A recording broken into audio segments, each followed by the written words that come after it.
want to make peace. I do believe so. There's a lot of hatred there. There's a lot of very bad blood. With 2%, we cannot defend NATO territory. It has to be considerably higher. If you want to challenge incumbents, you're more than free to do that, but just not as an officer of the DNC. Hello, everyone. I'm Major Garrett in Washington tonight on America Decides. There's lots of talking about trade.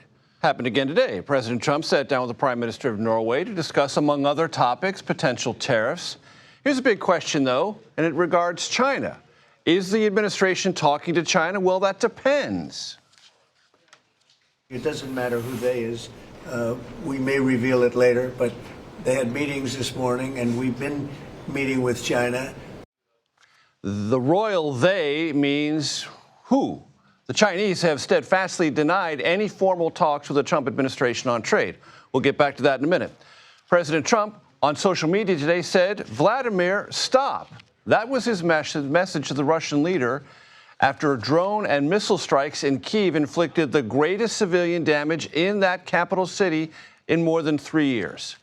24 hours earlier, well, it was Ukraine's President Volodymyr Zelensky that was the target of President Trump's ire, if momentarily only, accusing him, that is to say Zelensky, of doing something that might undermine or possibly derail negotiations toward a peace deal, which the president described as, quote, so close. Start tonight with Finn Gomez here with me at the desk. We'll get to that China trade and Russia-Ukraine, but there's some very important poll numbers that I think we should pay attention to as we get closer to next week's first 100-day marking of the Trump administration.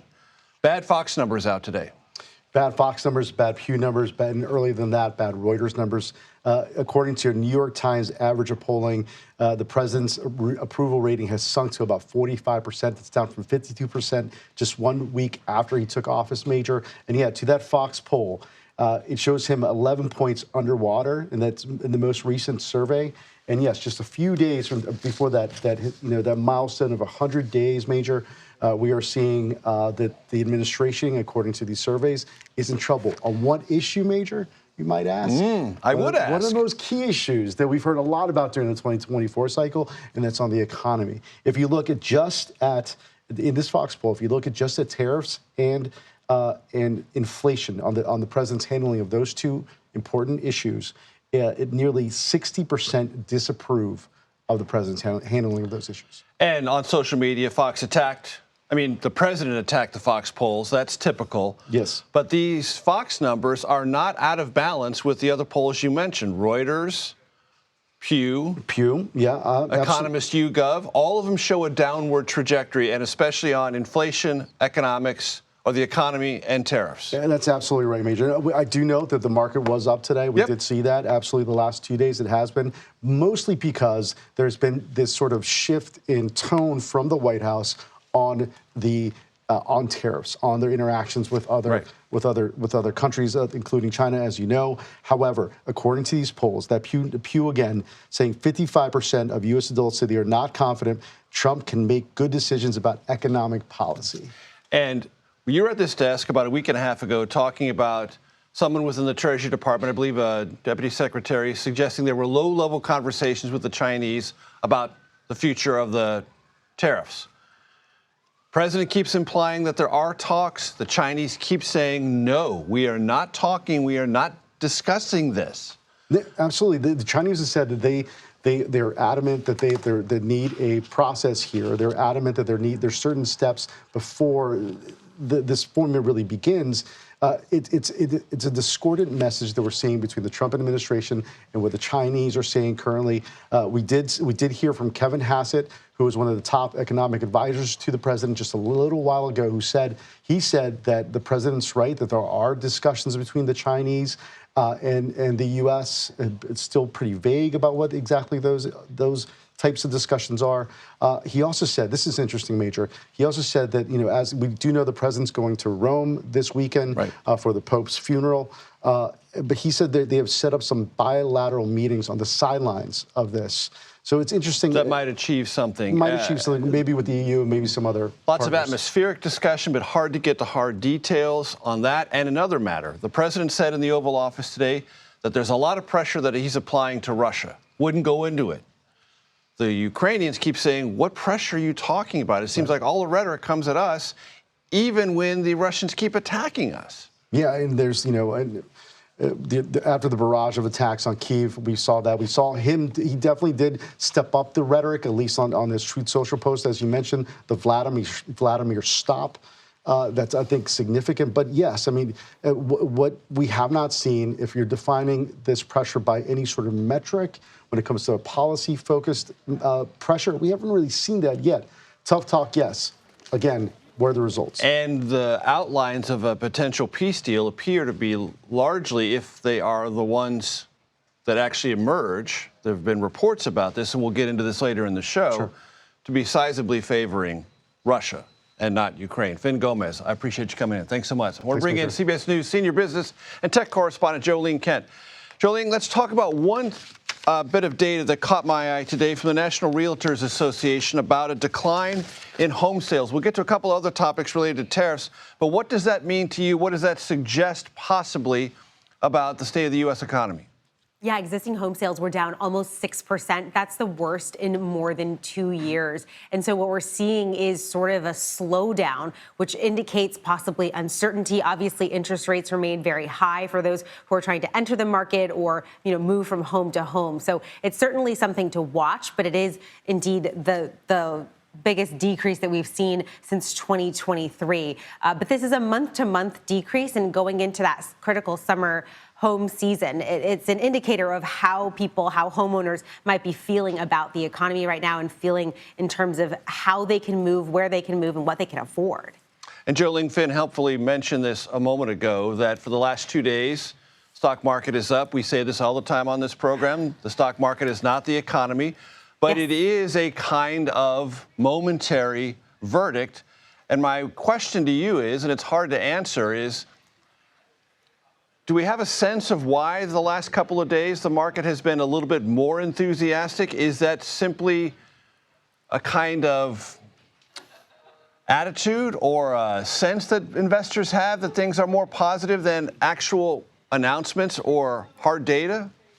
Yeah, you're right to point out this relief rally that we've seen over the past few days. Now, look, we have to point out the facts here. If you look at the S&P 500 since that quote-unquote Liberation Day, April 2nd, when Trump announced all of these tariffs, we do know that the S&P 500 is down 3.3% since then. So while we are seeing these gains driven by mostly these major tech stocks, we're still down.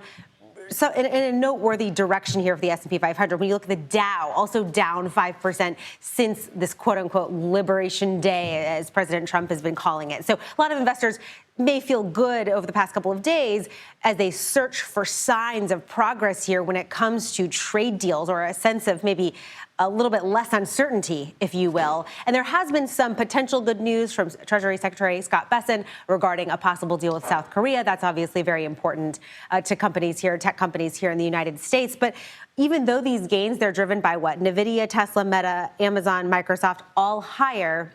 You see some earnings reports coming in, positive. Alphabet reporting pretty positive earnings today. That all bringing the market up. But again, if you look back just over the past few weeks, it doesn't necessarily cancel out or make up for the major declines we've seen in the S&P and the Dow. And Jolene, before I let you go, let's talk about gas and eggs. The President said today in 2 states, gas is going for $1.98. The lowest price I could find, according to AAA, is $2.68 in Mississippi, and the average gasoline price in America is $3.17. He also said eggs have gone down 87%. The wholesale price of eggs has gone down 38%, but the retail price hasn't budged nearly that much. Help us understand that. Major, you're in the details, and I love it. That is where the truth is. If you take a look at those numbers, you're not wrong. And if you look at egg prices, let's start with that first. So you see what President Trump is posting right there, down 87%. But when you talk about egg prices, they're actually up 60% year over year as of March. And then if you look at the February to March movement, it's up 1.2%. That is coming from the U.S. Bureau of Labor Statistics. That's the reality for egg prices. When you look at gasoline right now, we actually see it's gone up 5% for a gallon of regular on average, according to AAA. So up from $3.12 to $3.17. But when you also look at overall year-over-year gas prices down about 10% overall if you compare to 12 months ago, according to the Bureau of Labor Statistics. So that's the fact of the matter. That's probably what you're seeing when you're hitting the grocery store or ordering your online groceries. That's what we know about egg and gas prices. Breaking it down as always, Jolene Kent, thank you so very much. Thanks, Major. Turning now to Ukraine, where residents in Kyiv reeling from a massive Russian missile and drone strike. Our Elizabeth Palmer has the latest on that from London. In spite of President Trump's assurances that a deal to end the war is close, there's not a lot of evidence. Last week, the U.S. presented what was said to be President Trump's final offer, in which Russia would get to keep all the land it's captured since the 2022 invasion. That is 20% of Ukraine's landmass, plus Crimea, which it took back in 2014. Yesterday in London, this so-called final offer was discussed. Ukraine sent its foreign and defense ministers to this meeting. They were joined by representatives from the UK and Europe and the American Special Envoy Keith Kellogg. Conspicuous by its absence was Russia.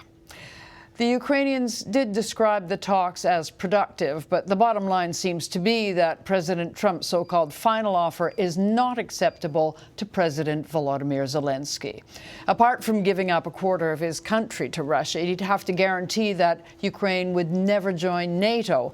For its part, Russia would have all sanctions on it lifted.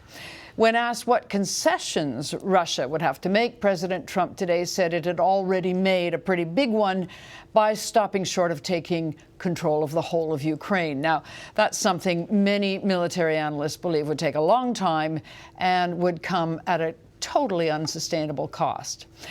Volodymyr Zelensky, in a press conference in South Africa today, basically said President Trump's final offer is a non-starter. And even if he does realize privately that in the end a peace deal will require him to give up some land to Russia, he is not going to admit that outside of negotiations where at least Russia bothers to show up.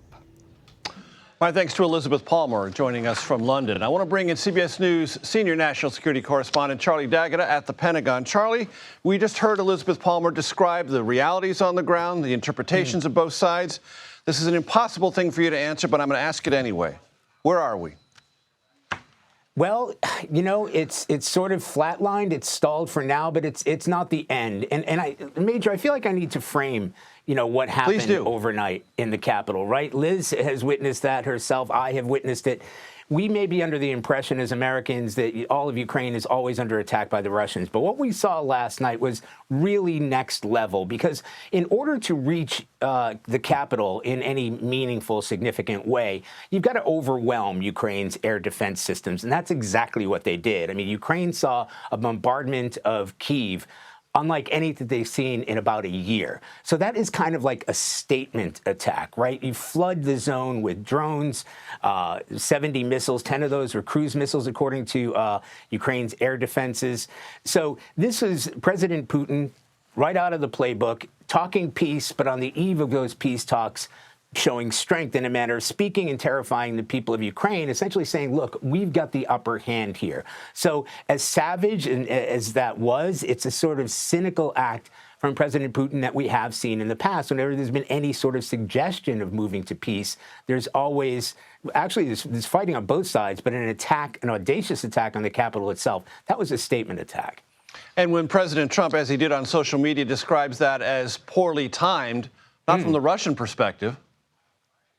No, well, exactly. So what's interesting about that is we are fully aware how critical President Trump has been of President Volodymyr Zelensky, the Ukrainian president. Very rarely does he actually take a swipe at President Putin. He actually called him out on it, Vladimir. I mean, he pointed out, by name. So it does look counterproductive. It certainly has rankled the president. But President Trump today was saying both sides will want peace. They need to find peace. They need to find a way to stop the killing. And in that way, it sort of feeds into the narrative, right? This is Putin showing, look, there is killing there. This is war. It is a battle between these two countries. We do have the reach. We have the upper hand. Ukraine really doesn't have much leverage in this. And this is, if anything, it's a sort of catalyst for the U.S. administration to get these peace talks done and underway. So, you know, Vice President J.D. Vance said yesterday the U.S. could walk away from this. President Trump kind of doubling down. And I think we pointed out already, the real point man here, not necessarily Keith Kellogg, who's in those talks in London, is Stephen Witkoff. And he's headed to Moscow tomorrow to speak directly with President Putin, and then we will see if there has been any progress in any sort of negotiations, or at least the hope of negotiations. Charlie D'Agata, always a pleasure, sir. Thank you so much. Thank you. White House insists it can create space to negotiate and then put forward up to 75 trade deals in 90 days. But as we wait and see, waiting for the details, what is the uncertainty around all of this doing to the U.S. economy? Economist Justin Wolfers joins me next right here on America Decides. Welcome back to America Decides. President Trump has said again and again there will be trade deals with countries from around the world because he's threatened tariffs if they don't reach agreements with the United States. And the talk about these conversations and possible deals has fueled kind of some optimism on Wall Street, which was definitely downcast for a while about the whole trade war thing. Well, there's only one problem. We still don't have, meaning the United States, under the Trump administration, a new deal with anyone. That's created more uncertainty. So I want to bring in Justin Wolfers. He is a professor of public policy and economics at the University of Michigan, very quotable, highly popular. Justin, always great to have you. Thanks for being with us. So let's get to this China question. I don't want to be a dupe and say, well, the Chinese say they're not talking, so there's no talks. It's probably pretty evident that there is some conversation. Maybe it's at lower levels. But the two largest economies in the world that are effectively involved in a trade embargo cannot not be talking to each other. There probably are some conversations going on. What do you think the shelf life for the market and the global economy is for something to be resolved before real damage starts to set in? Look, there's already real damage being seen right now.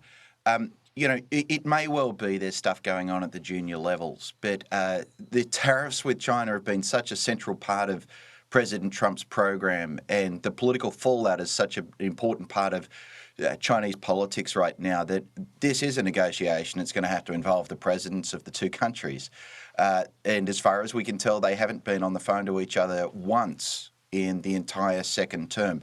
Look, Trump said that his shock and awe tariffs, 145%, would get China on the phone. Mate, if you want to get someone on the phone, the way you do that is you pick up the phone and they tend to answer it, and they particularly do that when you're the leader of the free world.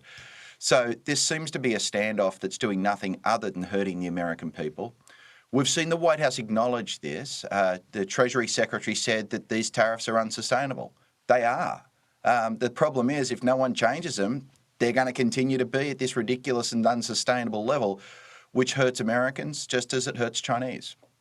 And it seems to me, Justin, I like your perspective on this, that this week was pretty important in terms of the Trump administration recasting, maybe recalibrating its rhetoric and maybe its policy. As you mentioned, the Treasury Secretary, though in a private meeting, but it's been confirmed, told investors it's a trade embargo with China, it's unsustainable, and there will be a resolution sometime soon. The president said he had no intention of firing the Federal Reserve Chairman, Jerome Powell, even though he'd been hinting in that direction, and the White House said it had been studying the legality of that for several days. And then Elon Musk said he's going to take a much less prominent role with the Department of Government Efficiency. That all happened on Tuesday. That feels like a kind of a reset moment. What does it feel like to you? It feels like what we've seen is, for the first few weeks, is every time Trump moved forward, whether it was talking about replacing the Treasury Secretary, moving forward with DOGE, moving forward with tariffs, raising tariffs, every time he did that, the stock market fell. And the real question was, in the second term, was Trump going to move forward regardless, as he has on a range of other policy issues, or was he going to be more like he was in the first term and listen to markets and walk things back when it becomes clear that he's destroying wealth? The fabulous, important, and really wonderful news of this past week is it appears that when markets vomit hard enough, this president's willing to listen. That's really grading on a curve right there. The reason markets have risen this week is every time Trump doesn't do something destructive, then one possible negative future just got erased, and that makes markets really happy. And so he's erased a few of those negative possibilities, but plenty more remain. I want to play for you, Justin, sound from today in the Oval Office, where the Treasury Secretary Scott Bessent talked about negotiations with the South Koreans. Let's listen. I'd like to take care of all of them, but we have many of them there, and they all want to meet. They want to meet about trade. And we are making some great inroads and great deals. We may be moving faster than I thought, and we will be talking technical terms as early as next week as we reach an agreement on understanding as soon as next week. So South Koreans came early. They came with their A game, and we will see if they follow through. So I think you could read that on Wall Street one of two ways. That sounds super, super positive, or that sounds awfully vague.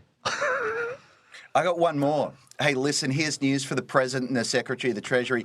We already have a free trade agreement with Korea. We've had one for nearly 20 years. Almost all trade between the United States and Korea is tariff-free and has been for over a decade. There's nothing more you can do rather than drop the tariffs that you already don't have. Of course they're going to sign an agreement. The agreement's going to say we're not going to charge tariffs on American goods because we don't. Of course Korea's at the front of the queue. This is the easiest one in the world. The only thing this is going to achieve is taping back together the agreement that the president already ripped up. There's one more problem here, by the way. The existing agreement was a good agreement. It was passed by Congress. It binds future administrations. The president's not talking about going back to Congress on that. So all that means is this is an agreement for the duration of the Trump administration. It only papers over the problems that the Trump administration has created. And it's not going to create the sort of stability that would lead to the sort of enduring investments that would make economic sense. And more to the point, Justin, an agreement with South Korea would impress no one outside of South Korea and America in terms of trying to evaluate the future of this policy, whatever it might be. Mate, next they're going to line up the Australians and get a free trade agreement with Australia. We have one! You know, that's why we love having you on, Justin. We love having you on because you cut to the chase and you call me mate, all right? I love it. Justin, until next time, thanks so much. Good on you, mate. God, I swear to God, I love that. A number of Democrats want DNC Vice Chairman David Hogg, who was on this program just last week, to end his effort at primarying longtime party House incumbents. The plan has some saying, well, it's just a way, way, way too far. Our political panel will weigh in on that and much more right here on America Decides.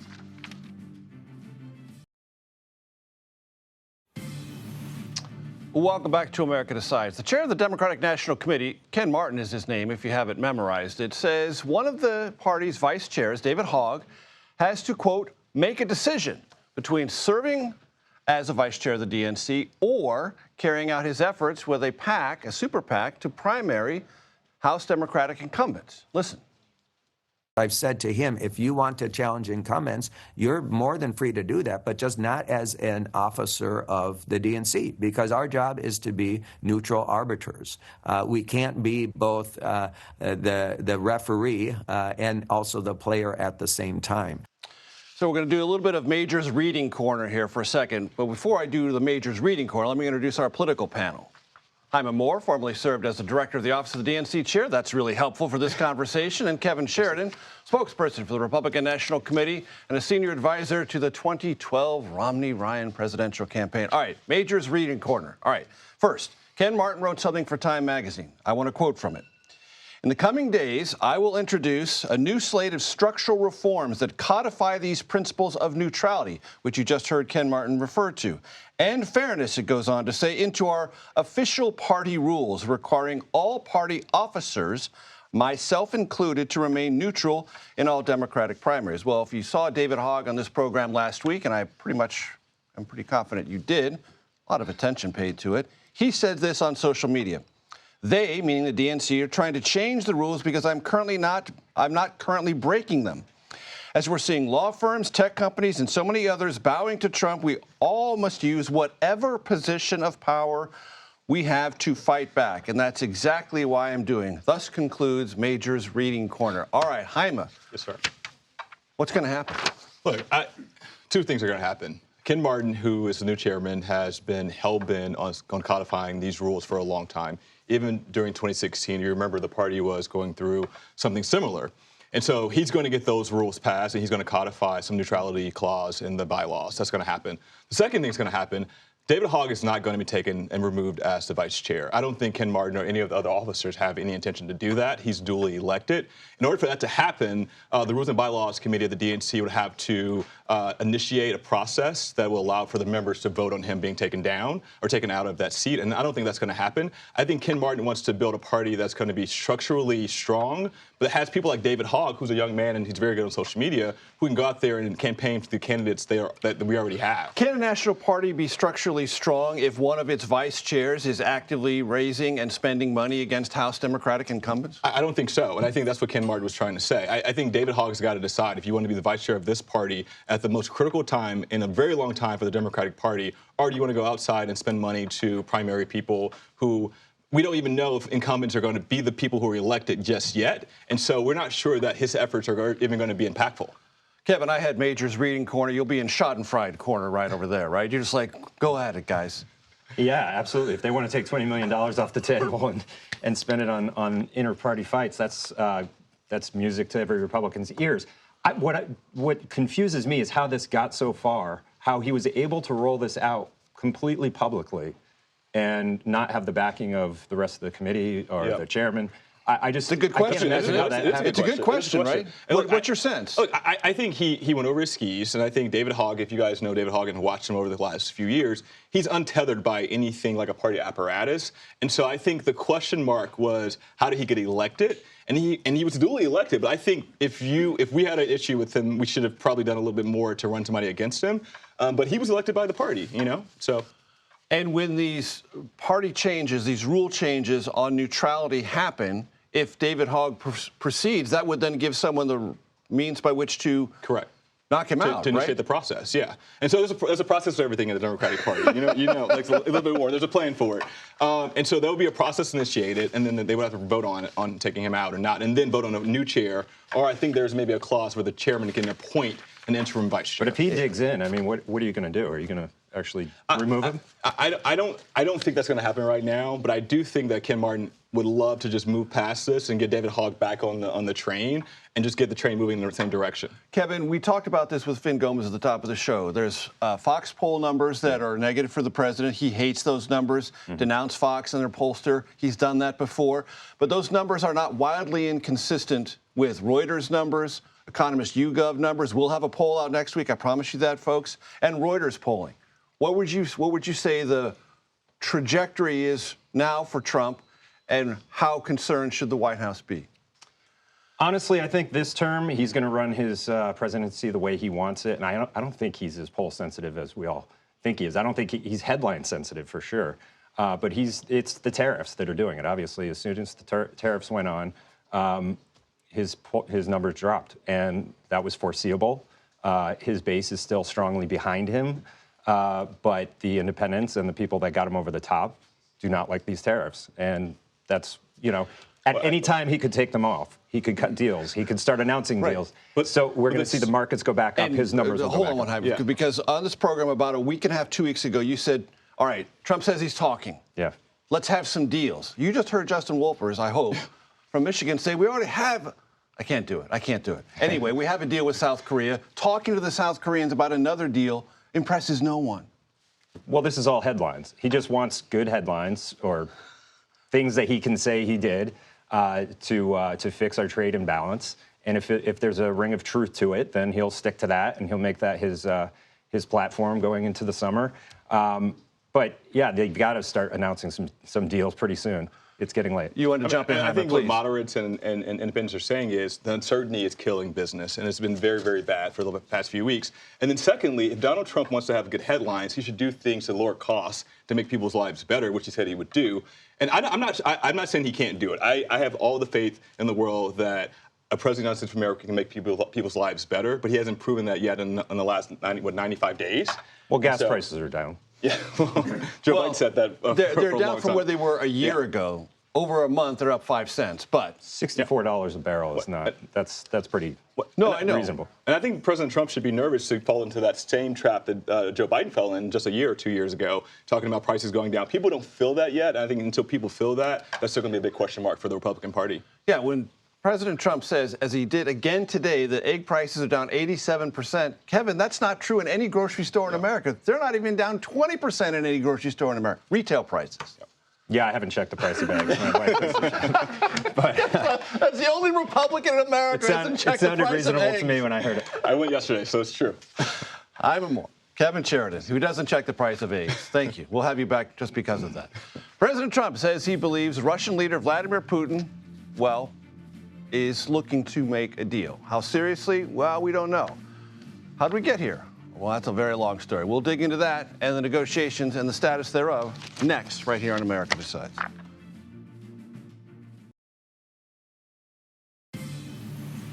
Welcome back to America Decides. In the wake of Russia's deadly attack on Kyiv, which Charlie Daggett explained how difficult that was to achieve and how deadly it was, our Margaret Brennan spoke with the Russian Foreign Minister Sergei Lavrov for Face the Nation. Let's hear part of that conversation. I want to ask you about what President Trump said on Wednesday. The President of the United States says he thinks the U.S. and Russia have a deal. Let's get it done. Does President Putin agree? Well, the President of the United States believes, and I think rightly so, that we are moving in the right direction. The statement by the President mentions a deal, and we are ready to reach a deal. But there are still some specific points, elements of this deal which need to be fine-tuned, and we are busy with this exact process. And the President of the United States did not spell out the elements of the deal, so it is not appropriate for me to do this. But he did say there was a deal and that he was sending his envoy, Steve Witkoff, to meet with Vladimir Putin Friday in Russia. Is that meeting still happening, and should we expect a deal this week? Well, you don't trust the word of the President of the United States? I was asking your president's word. What will he tell the U.S. envoy? We continue our contacts with the American side on the situation in Ukraine.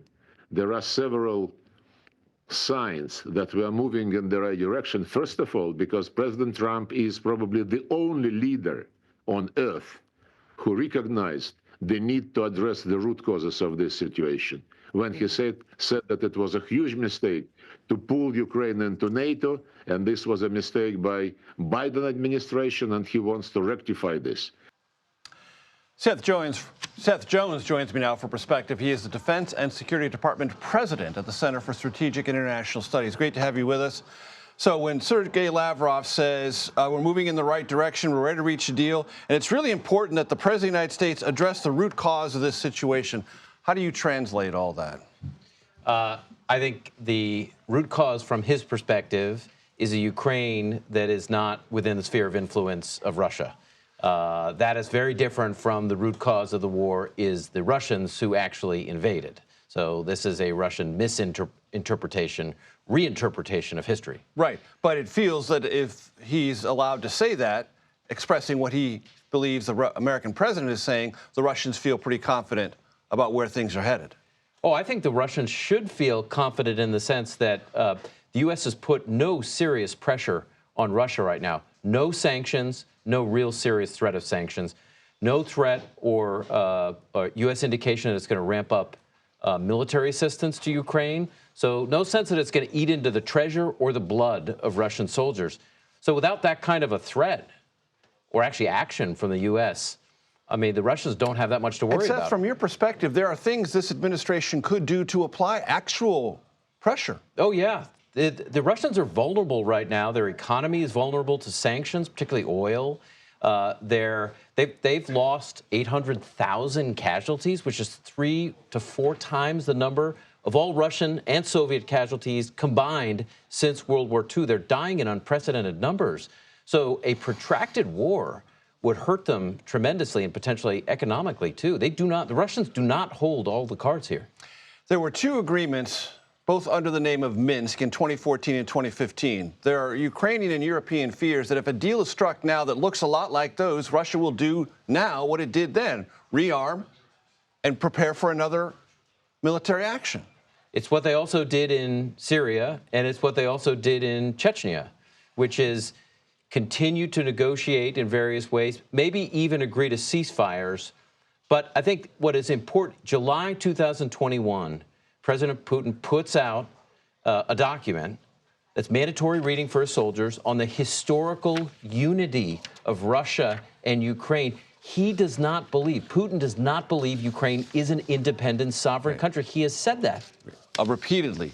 And when the President of the United States says, as he did this afternoon in the Oval Office, it would be a very large concession for Russia not to take over the entire country, how do you evaluate that? Meaning Ukraine.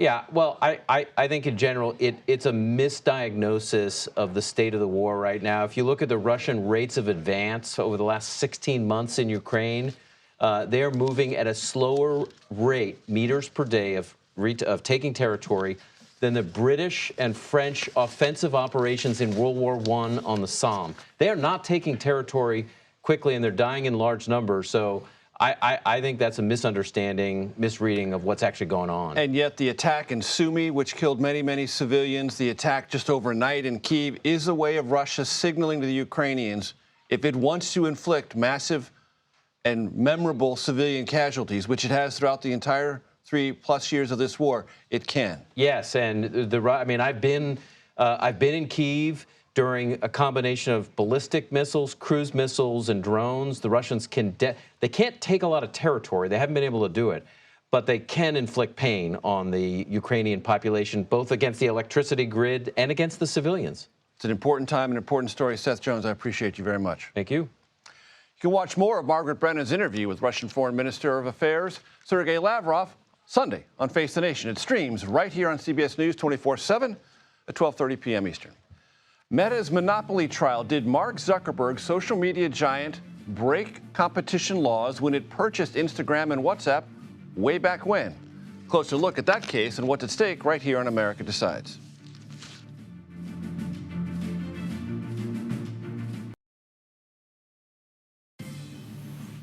Welcome back. Thank you for staying with us. A landmark federal antitrust trial involving one of the world's largest tech companies underway right here in Washington. The parties, Meta, parent company of Facebook, and the Federal Trade Commission. According to the FTC, Meta illegally squashed competition and monopolized the social media market, at least when in terms of videos, by purchasing Instagram in 2012 and WhatsApp in 2014. Meta says it still faces ample amount of competition, particularly in the video space, and these acquisitions were made lawfully.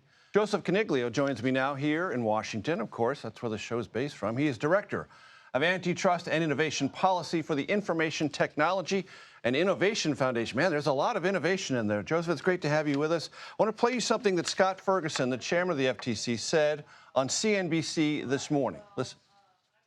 All of us saw in 2020 how much power these platforms have, not just over our economic lives, over our social lives, our political discourse. That's what this case is about. It's about protecting Americans from the incredible market power of these companies and making sure that companies are competing with each other on the merits so we get innovation and growth.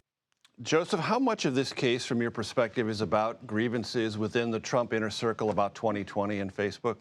You know, it's hard to say, Major. Obviously, the Trump administration were the folks that brought this case initially. The initial complaint was actually dismissed and refiled by the Biden administration and is now being litigated by the Trump administration in court. So it's actually a great example of how a lot of these concerns about big tech are actually very bipartisan now. Clearly, the question of Meta's monopoly power is something the FTC is going to have to prove in court. And on this, you know, they certainly argue that Meta is limited in the competition it faces. They focus on Snapchat and another company, MeWe, as really the only major competitors. Meta takes a much different view. They say video competition from firms like TikTok, YouTube, and also short-form content like X and Twitter also compete with them for users' attention and advertisers. So it's really going to be a big matter of debate. I would note that in the case, the FTC's math, so to speak, sometimes a little fuzzy. They don't actually count a lot of the same types of activity that they say is relevant when that goes on those other platforms in the market. So it's something the judge already pointed out may be a problem. Joseph, as you know, there's been a lot of reporting that Mark Zuckerberg tried to settle this case before trial. Do you think that's a possibility at this late stage? You know, who knows? But again, Right. I would just note that the Trump administration itself brought this case. And clearly it seems like it's going forward. So I think that suggests that we're just going to have to see how this one plays out. For those who watch this space, not just in terms of tech, but in terms of, is a deal in America a deal? As I mentioned, these transactions 2012 and 2014, they've aged quite a while. And for those who are in the merger and acquisition space, they've got to know, wait a minute, under what regulatory atmosphere are we operating? Is a deal a deal? That's one of the things implicated here. It's a great point. You know, most merger enforcement that the antitrust agencies do happens before the deal occurs. And the agencies take a look and see whether or not it's going to be any competitive. And they actually did that a decade or so ago with these transactions and found that they were fine. And actually, a court has already said in the state case against Meta that breaking apart the company after so long really just wouldn't be fair. And that's what's at stake here, because if Meta loses, they have to give up or sell off, right? Yeah. WhatsApp and Instagram. It's a huge, huge case. Instagram is almost half of Meta's revenues, and WhatsApp, not a huge revenue driver, but a huge part of Meta's overall business. We're basically talking about whether we're going to split Meta into two separate companies. And it's been interesting in some of the testimony that those who were with Instagram when Facebook, before it became Meta, acquired him, felt like they were being starved by Facebook. You know, that's certainly some interesting testimony. The FTC has focused a lot on the intent and a lot of documents by Mark Zuckerberg, by other executives. That were anti-competitive, that sounding in nature. Exactly. You know, but one of the things here, as you noted, this deal's already happened, and we've actually seen a lot of how the market has progressed. And I think the FTC is going to be very hard-pressed to overcome the fact that these products, Instagram and WhatsApp, have grown tremendously under Meta's watch, which suggests that consumers really did benefit. And large regulatory agencies say they're always looking out for the consumers. The consumer experience right now, is it harmed by Meta? I mean, is there something that consumers are not getting in this space that they otherwise would get if Meta lost this case? It's really hard for the FTC to show that consumers would have been better off had these transactions not occurred. They're basically saying that Instagram and WhatsApp would have turned into these great competitors had the FTC not bought them. And, as I understand it, and I'm not speaking for Mark Zuckerberg, I'm just reading what he and Meta have said. Zuckerberg said, look, when I spent $1 billion, I believe for Instagram, in 2012, people looking at me like I was a fool. Yeah. But I was seeing something that others in my competitive space didn't see. America's supposed to reward that. It's very true. Most people don't realize, and I think most Wall Street firms would say this is really great, when a company goes from 30 million users and not a lot of revenues at all to 70 billion in revenues and over 2 billion in users in about a decade period. Again, I think that suggests that this was a pro-consumer deal. And Joseph, when you think about this and where it's heading, are we 3 or 4 weeks, 6 weeks? When the country wakes up and says, well, wake me when it's over. When's the wake me when it's over moment? I'm afraid, Major, this is still getting started. Okay. We've got the trial. That's going to take some time. If Meta loses, I'm sure they're going to appeal. There'll be a remedies trial. We still got a long way to go to see how this one shakes out. Couldn't have had a better guest to help us break this all down. Thank you so Konigli, much. I appreciate it so very much. That does it for today. I will be back with another edition of America Decides tomorrow, 5 p.m. Eastern. The Daily Report is coming up next, right here on CBS News 24/7.